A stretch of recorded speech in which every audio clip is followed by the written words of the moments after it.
Hey sports fans, this is CJ Cancino and today makakasama natin ang UAAP defending champion ng men's basketball, ang UP Fighting Maroons. This is starting lineup.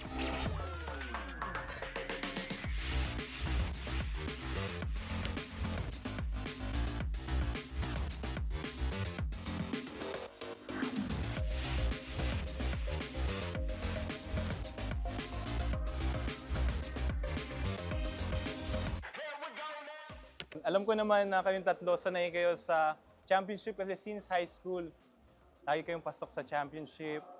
Alam nyo kung paano manalo, alam nyo kung paano matalo. Pero sa inyo, ano yung special last season? Ano yung pinaka-memorable sa inyo? Simulan natin sa'yo, Jeff. Siguro yung sa akin, hindi nila nakikita yung kumbaga yung hirap nung pinagdaanan ng team. Hindi naman siya naging perfecto lahat. All throughout sa season, may mga downside talaga yung team eh. So, inilaban talaga namin yun, yung laging sinasabi ni Coach Gold sa amin na pag may mga pangit na nangyayari, mag-response lang kami. And alam mo naman yun sa naging part ng team.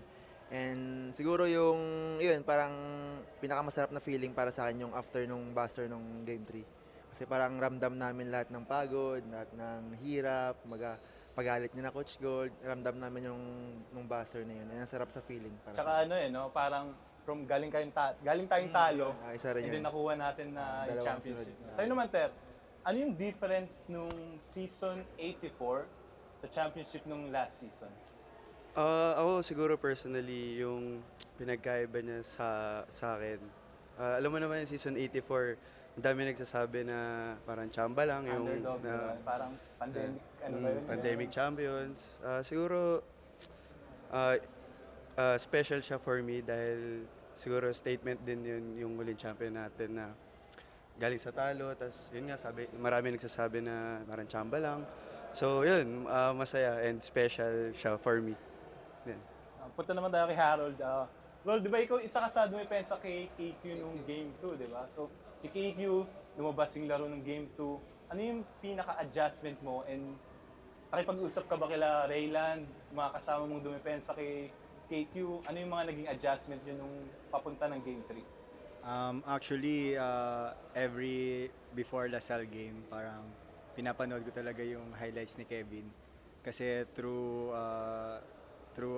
ganong way, makikita ko yung mga tendencies niya, tapos yung mga habits niya na nakikita ko. Parang sa mind ko, na-memorize ko na yung mga laro ni Kevin. Parang sa way na yun, parang yun yung way ko na parang mag-extra effort para mabantayan si Kevin. Kasi that time, makita naman natin si Kevin na grabe take over ng game eh. Lalo na nung game 2, makikita niyo na parang lamang kami. Tapos biglang Titira na lang, bumaliktad. Grabe yung kumpiyansa niya sa sarili niya. Tapos yung papasok ng game 3, tapos halos lahat niya kami palaging talo. Halos lahat tayo patalo sa game 2. Parang trauma, ganun. Sabihin nating trauma na ito na naman tayo, game 3 na naman, ba't palaging ganito? Oo nga, Tapos no, napapaisip ka kung anong mangyayari, ganyan. Pero that moment, parang nag-stay present namin, ginawa lang namin yung game plan. Pero tingin mo, nakatulong ba yun? Kasi di ba, syempre, naging teammate niyo si KQ. So, alam mo yung tendency niya off the court. So, tingin mo, nakatulong ba yun na going to Game 3, medyo kilala ko na siya? O, ang layo niya na nung high school kayo sa ngayon? Knowing Kevin na since high school, sobrang sipag talaga niya eh. Pero high school, di kasi kami nagbabantayan eh, kasi magkaiba Oo ang nga, position. magkaiba ng position. Pero may kita mo din yung nung sa season na, dun lang ako nanonood ng laro ni Kevin, binabasa ko lang din siya that time. Pero minsan hirap ka din talaga bantayan si Kevin. Kasi parang pumapasok talaga yung tira kahit may tao eh. Yun yung nagpahirap sa kanya, yun yung parang shooting niya.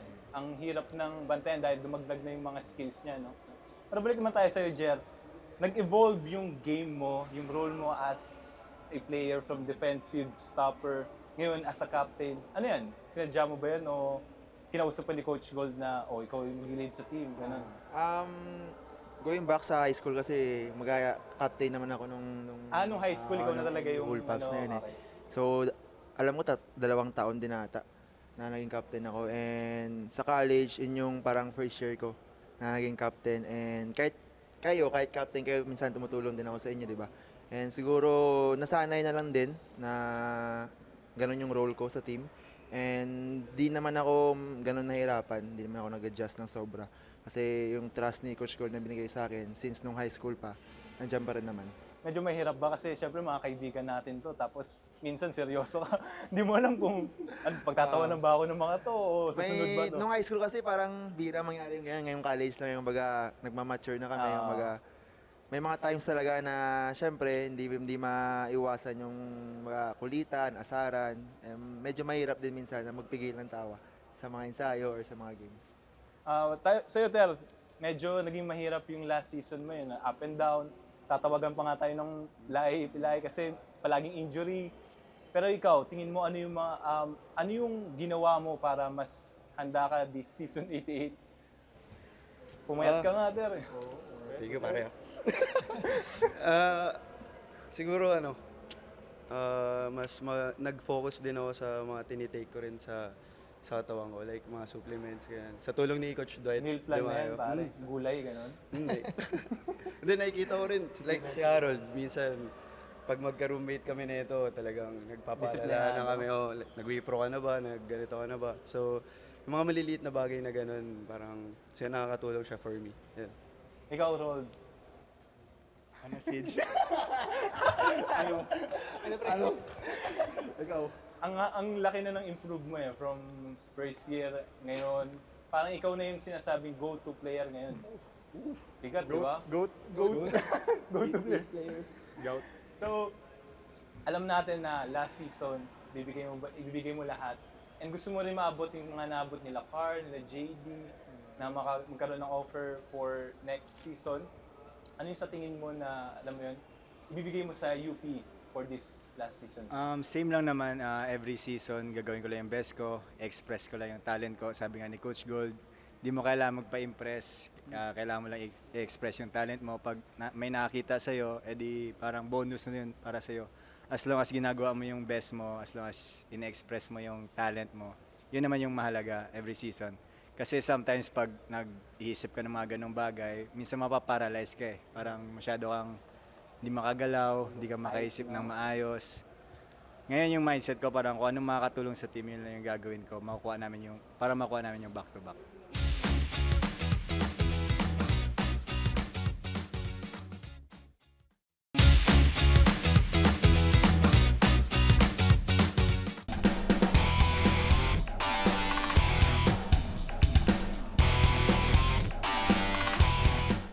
Welcome back to Starting Lineup. Kasama pa rin natin ng UP Fighting Maroons at bagong UP Fighting Maroons na sasabak ngayong season 88, Ray Remogan. Boss, Slow clap. thank you. Welcome sa Starting Lineup, Ray. Thank you. So, sabi mo nanood ka nung last season nung finals. Alam naman natin kung gaano ka-iba yung fans ng UP, lalo na kapag finals. Nung nanonood ka, ano yung mga na-feel mo and then nag-champion na, naging motivation ba to para alam mo yung magtrabaho ko na, gusto ko rin to for the next season? Ano yung mga ginawa mo netong off-season? Siyempre nung nanonood, parang nakakaramdam ka ng parang gusto mo rin maglaro sa ganung crowd kasi sa past school ko hindi naman ganun yung crowd, so parang may konting parang inggit na gusto mo maglaro that time, and siyempre na-motivate ka na kung ano yung nakuha nila, na pagdaanan nila, gusto mo rin mapagdaanan and makuha. And yun, hanggang ngayon naman tinatrabaho pa rin para makuha this season. Kanina pinag-usapan natin yung role nyo kung ano yung mga nangyari. So, ngayon naman, gusto ko manggaling sa bibig nyo kung ano ba yung mga maitutulong nyo for season 88. Simulan na tayo sa Jer. Ano yung tingin mo, role mo na makakatulong para makabalik kayo ng finals? Siguro ganun pa rin.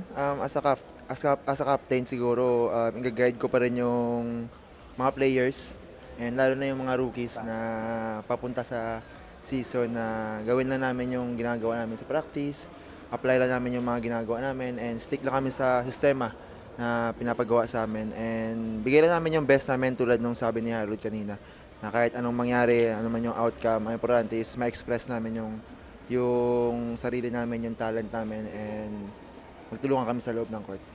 Ikaw, Ray, from UE, kasi sa UE parang pag sinabing UE, stop Ray Remogat, stop UE. Yun yung mga nasa isip natin nung time na yun eh. Legit. 100%. Halos lahat parang, sige, bigyan natin yung bola kay Ray Remogat, siya na bahala. Pero iba dito sa UP kasi syempre may kasama kang Harold, Terence, Jerry, and mga ibang teammates pa na alam mo yun na kapag binigay mo yung bola, alam mo may gagawin. Ano yung parang tinweak mo sa game mo para mas maging okay ka na as a point guard na alam mo makakatulong? Kasi hindi, alam naman natin na hindi pwedeng puro sa'yo muna yung bola. Ano yung mga binago mo sa mindset mo, sa workout mo this off-season para mas maging ready ka for season 18? Nung paglipat ko talagang binago ko talaga yung mindset ko kasi yun nga kami from UE na halos parang 50% ng bola nasa akin. 50, So, 50, mga 90 mga yata. ganun. So, syempre, paglipat ko naman, alam ko naman na hindi ko magagawa yun. So, kailangan kong ibahin yung mindset ko na kailangan humanap ako ng way na sa ibang way para makatulong sa team. And yun nga, yung goal kasi is mag-champion pa rin, mag-champion talaga. Hindi naman ipakita ko ano yung napapakita ko sa UE. So, siguro yung matutulong ko this team talaga is ibigay ko lang yung best ko and gawin ko yung role ko sa point guard and maging extension talaga ako ng coaches sa loob ng court kasi UAAP is maingay. So, kailangan makonect-connect ko yung bawat isa sa amin and yun nga, yung team namin. Punta naman tayo kay Terence at Harold. Narinig ko kasi na biggest role daw kayo ngayon eh. So ano yung masasabi nyo na malaki yung factor malaki yung factor yung dalawa na makakatulong kayo na para maabot ulit yung finals? As a player naman, up to challenge pa rin naman. Siguro yun yung tinuro sa amin ni Coach Gold. Kung may ibigay sa amin na challenge, talagang may lalabanan namin challenge na yun. Pero mag-stick pa rin naman kami sa, sa sistema. Alam mo naman yun, Siege, na papunta sa finals, hindi na siya about sa skills or more on mind games na yan, more on sa sistema na yun. So, ngayon pa lang, tinatrabaho na namin and yan, para makuha yung championship, yung back-to-back. Yan. Ikaw, Rod? For me, yung pagiging lead by example, lead sa actions, kasi di ako masyadong masalita eh. So, pinapakita ko through my actions. And once na example, si Coach Gold may sinasabi, tapos may pinagsasabihan sa amin, lalo na ako, yun lang, kung paano ako mag-react kasi makaka-apekto din sa teammates ko eh. So, mag-react ako ng maayos para yung teammates ko makita na, uy, yung senior nga namin ganun mag-react. So, wala akong karapatan na ganito, ganyan. So, yun lang yung sa akin. And sa game siguro, defensively, offensively, maging ready lang ako kasi once na ibigay sa amin yung moment, alam naman namin na kaya naming harapin. Pag-usapan naman natin yung off-season nyo. Nag-champion kayo sa Phil Oil, tapos lumilipad pa kayo sa ibang bansa. Serbia, Japan, may isa pa ba? Korea, alis kayo. Tingin nyo, ano yung gano'n ka-importante yung mga gano'n na off-season, lalo na hindi lahat ng college player na abot yun eh. Makapunta na ibang bansa, kasama yung mga teammates, yung mga coaches. Tanong nyo, gano'n ka-importante yun?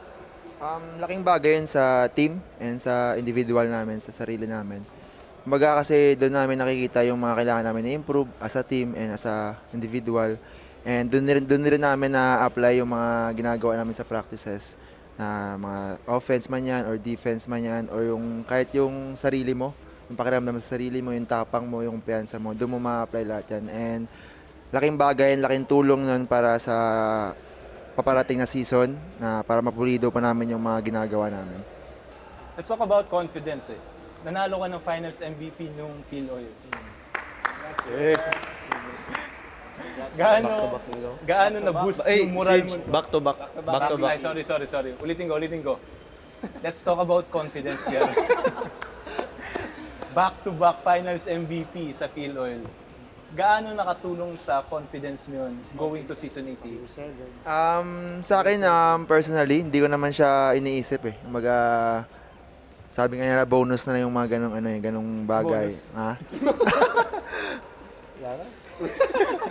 Bonus na lang yung mga ganong bagay. And sa sarili ko naman, nakakatulong siya para mag-boost yung kumpiyansa ko papuntang UAAP. And hindi ko rin sinasabi na kailangan ko taasan yung kumpiyansa ko kasi ibang liga naman yan eh. Kumbaga, hindi naman siya tulad ng mga off-season na sinasalihan namin. And hindi naman tulad namin, mga players, mga team, nag-i-improve naman siya every day, every month.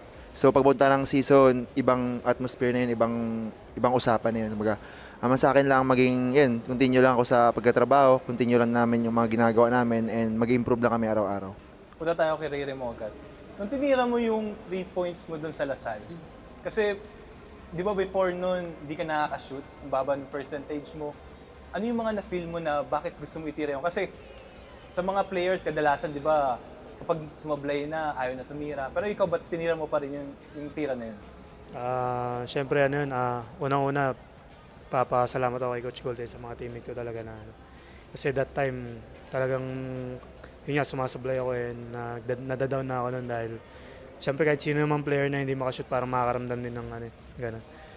Patuloy lang na binibigyan nila ako ng kumpiyansa na kahit anong mangyari, kung anong guts ko daw is gawin ko, kung anong feeling ko is gawin ko. Siguro that time, ayun lang yung parang binigay sa akin ng panahon na Shoot. mangyari. Ikaw, Ter, nakita ko yung laro niya sa WUBS eh. Grabe, pare, tira ka ng tira. Siya yung stand out. Tsaka tira ka ng tira. Iba yung confidence na binibigay mo doon. Tira talaga ng tira. Ano yung mga naisip mo nung time na yun? Inisip. Ikaw nagturo sa akin ng tira lang eh. Hindi, Tira lang, mamaya na yung, bala na yung mamaya. Bala na yung pagalit. Pusakay ka ron. Pusakay ka ron. Saan mo na lang kinukuha yung confidence na yun? Siguro 7-Eleven doon, sarap ng pagkain. Hindi, parang gusto mo lang rin kasi talaga manali. Yun lang yung mindset ko nun eh. Siyempre, bira lang naman ma-invite yung team and may experience yung ganong laro. So parang gusto mo lang manalo talaga lahat ng games na mapapasukan mo. And wala pa yung ace player namin. So wala akong mag-step up. Yun, siguro, yun lang talaga yung mindset ko nun. Gusto ko lang manalo and binibigay ko lang talaga para sa team. Ayan.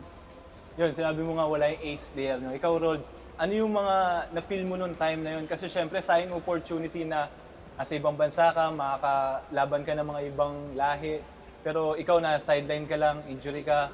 Ano yung mga na-feel mo? Ano yung mga ginawa mo doon dahil hindi ka nga nakakalaro?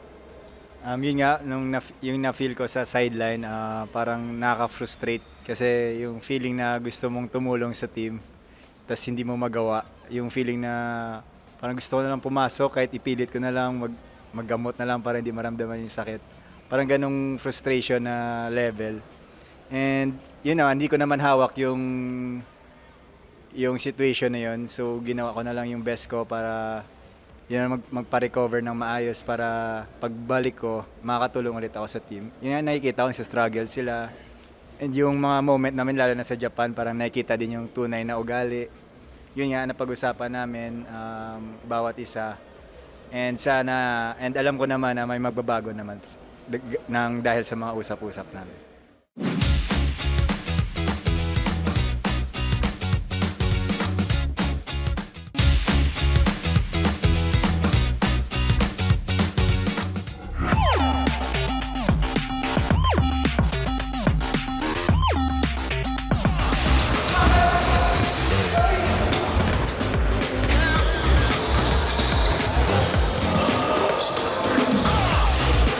Ang gagawin lang natin, napapakita lang akong photo, tapos i-explain nyo lang kung ano yung mga nangyari doon. Dito sa photo na to, anong sinasabi niyo, Jerry? English ba yan? Hindi, nakakandi si Kian. Weh. Hindi ko naman tandaan, pre. Ito lang. Kaya parang, Kalaban nyo Lasal to eh. Anong game ba yan? Kalaban nyo Lasal. Game 3 ba yan, pre? Game 3. Yan si Araneta. Hindi ko naman tandaan yung sinabi ko yan. English kasi, kaya nakalimutan ko eh. Pero alam ko parang about sa opensa ata or depensa, mga ganun. Composure, Mga ganun na parang. So, sabi mo, yo, compose yourself, gano'n? Compose yourself. Relax. Ganun. Yo! Yo, yo, yo! Yo, yo, yo! Next photo, ito na ata yung nagnanalo ng champion. Ano yung... Alam mo, naalala ko dito yung picture ni Carl eh. Pero anong na-feel mo dito nung time na to? Sobrang saya. Sinabi ko ata ko siguro, Coach, champion na tayo ulit. Ganun ako niyan. Siguro, parang di mo na kasi alam yung mararamdaman mo yan eh. Parang malungkot, masaya ka sa obra, tapos parang may iyak ka. Siguro lahat lang nung sacrifices ng team. Parang bigla mo lang mararamdaman. Tapos, alam mo yan, yung buong crowd nandun nagse-celebrate. Tapos, mayakap mo yung mga kasama mo, tapos si Coach Gold. Yeah, yun lang siguro for me. Isa pa yun, no, na madadala ka din kay Coach Gold eh. Kasi si Coach Gold, nonchalant eh, no? Yung parang, Like, bira siya bigla siyang mag-express. gaganon bigla eh. Diba yung mga ganon, gaganon bigla, tapos minsan lang siya yung ganon. So madadala ka talaga sa mga ganon. Yeah. Ito naman, Sabi na eh. Ray Remogat, nung nasa UE Fighting Mars Day. Ano yung UE nyo? UE. UE Red Warriors. So nung nasa UE ka pa, eto, explain mo lang kung ano yung na-feel mo nung time nakalaban mo sila na ngayon teammate mo na. Nandito pa ako eh. Ay, yun yung yung first round na... Yung 30 points ka, no, pare? Hindi, ayun yung pinakapangit na laro ko nun. Yung po yung pinaka Hindi kasi ayun yung talagang na-frustrate ako kasi yung bantay sa akin parang mga octopus na. First game mo ba to? As First ng... UP. ng UP lang? Against UP. Okay. Alam ko first game talaga ng season. Si nagpahirap sa akin, si Raylan talaga. Raylan. Alala ko yun na Si Jerry hindi. Dahil daw si Jerry. So, Si Raylan na yun yung naalala na-feel mo nung time na yun. Pero ngayon, ano naman yung frustrated na-feel ako mo niyan, na frustrated. nakasama mo na yung mga kalaban mo dati? Siyempre masaya kasi andun ka na sa other side na parang hindi ka na masyado mahirapan dahil meron ng ibang player na alam mo yun, pwedeng tumulong sa'yo. Oh, last photo. Ito, nung nag-champion na. Okay, ikaw na, Rol. Ikaw na sumagot. Explain the photo lang. Special moment yan for us. Lalo na sa aming 5, NU boys. Kasi first time namin mag-champion sa college kasama si Coach Gold. And wala,